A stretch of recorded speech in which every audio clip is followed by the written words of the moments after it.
Halo semuanya, selamat datang di pembahasan kita kali ini. Hari ini kita bakal mengurai benang kusut dari bias sosial yang udah terlalu lama mengekang perempuan. Tema visual rajutan wall yang menemani kita ini benar-benar melambangkan gimana kita bakal ngebongkar persepsi-persepsi usang tersebut satu persatu. Fokus utama kita hari ini, 5 persepsi umum yang salah soal perempuan, yang pastinya harus segera kita singkirkan dengan fakta dan data. Yuk kita mulai. Tapi sebelum itu, coba deh jujur ke diri sendiri. Pernah nggak sih kalian percaya gitu aja sama sebuah stereotip gender tanpa ngecek dulu faktanya? Nggak usah khawatir, kita semua pasti pernah terjebak kok. Makanya hari ini kita bakal ngebedah habis mana yang cuma mitos dan mana yang realitas sesungguhnya. Di ulasan kali ini kita bakal meruntuhkan 5 mitos utama. Mulai dari anggapan perempuan itu lebih emosional, urusan domestik sebagai kodrat, katanya takut investasi, halangan komitmen kerja, sampai mitos soal kepemimpinan. Kita akan buktikan semuanya pakai data sains, sejarah, dan juga realitas ekonomi. Oke, langsung aja kita masuk ke mitos yang pertama. Mitos 1. Perempuan lebih emosional. Kalian pasti sering banget dengar asumsi patriarki kuno ini. Laki-laki itu rasional, sedangkan perempuan itu emosional. Wah, sains dengan tegas membantah ekspektasi sosial ini loh. Emosi itu sifatnya manusiawi, sama sekali nggak mengenal gender. Seperti yang dibilang sama Dr. Catherine McKinley, mitos ini bukan cuma mendelegitimasi perempuan, tapi juga merugikan laki-laki karena menghambat mereka buat mengekspresikan emosi secara sehat. Nah, yang menarik itu sains empiris di baliknya. Angka 75 ini merujuk pada sebuah riset keren dari Universitas Michigan. Bayangin, selama 75 hari berturut-turut, para peneliti ngelacak 142 laki-laki dan perempuan buat mengukur seberapa sering emosi positif dan negatif mereka muncul setiap harinya. Dan tebak apa hasil faktanya? Nyaris nggak ada perbedaan fluktuasi emosi yang signifikan di antara kedua gender. Peneliti utamanya, Adrian Belz, menemukan fakta kalau emosi kita itu sebenarnya didorong oleh banyak banget faktor biopsikososial secara keseluruhan. Jadi, jelas ya, bukan cuma sekedar masalah hormon ovarium aja seperti yang sering dituduhkan orang-orang. Lanjut ke mitos kedua, kodrat mengurus domestik. Benar nggak sih urusan rumah itu takdir biologis perempuan? Mari kita lihat sejarahnya pakai teori Friedrich Engels. Kalau kita perhatikan garis waktu peradaban, kelihatan banget bedanya. Di tahap awal sejarah, laki-laki dan perempuan itu cari makan bareng-bareng. Perannya dibagi rata, nggak ada tuh yang disuruh diam di rumah aja. Barulah di era awal peradaban, pas sistem perburuan dan konsep kepemilikan harta mulai muncul, pembagian kerja ini diciptakan. Jadi ketahuan kan, peran gender domestik ini murni cuma konstruksi budaya dari masa lalu untuk melindungi kekayaan, bukan takdir bawaan dari lahir. Makanya, poin dari Shaldi Sahude ini penting banget buat kita ingat. Untuk ngebenerin ketimpangan ini, para laki-laki harus siap merelakan privilege atau keistimewaan bawaan sistem mereka. Mengurus rumah tangga itu sebenarnya adalah praktek etika kepedulian.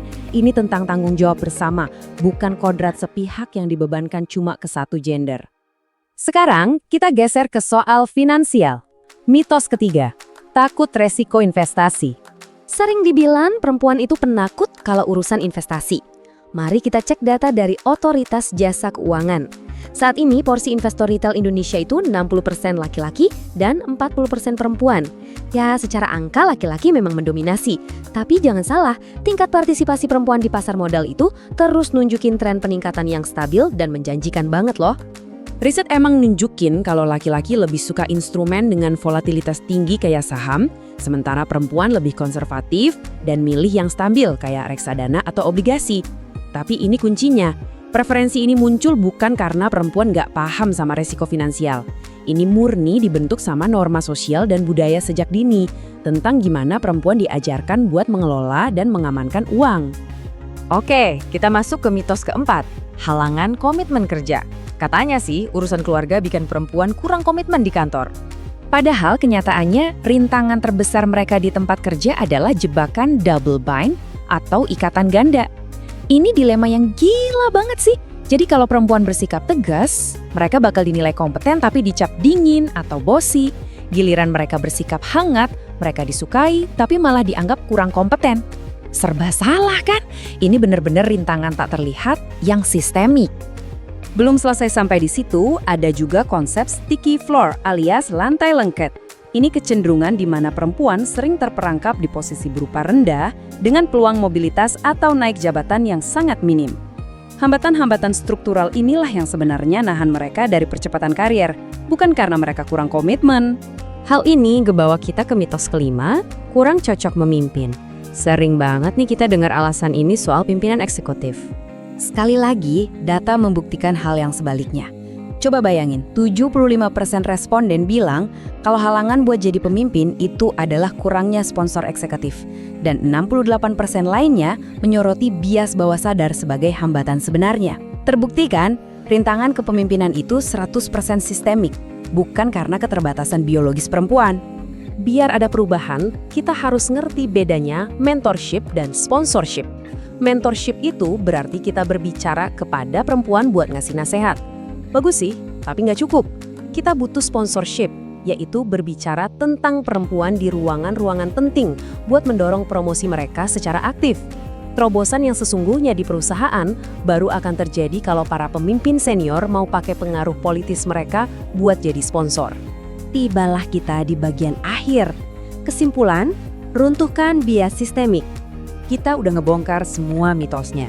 Kesimpulan konkretnya adalah, berhentilah berupaya memperbaiki perempuan dan mulailah memperbaiki sistemnya. Ini langkah-langkah nyata berdasarkan data yang bisa kita lakuin. Terapkan pelatihan untuk mencegah bias, praktekkan dukungan nyata dari pihak laki-laki, ciptakan model kerja yang fleksibel, dan wujudkan sistem kuota untuk sponsorship di perusahaan.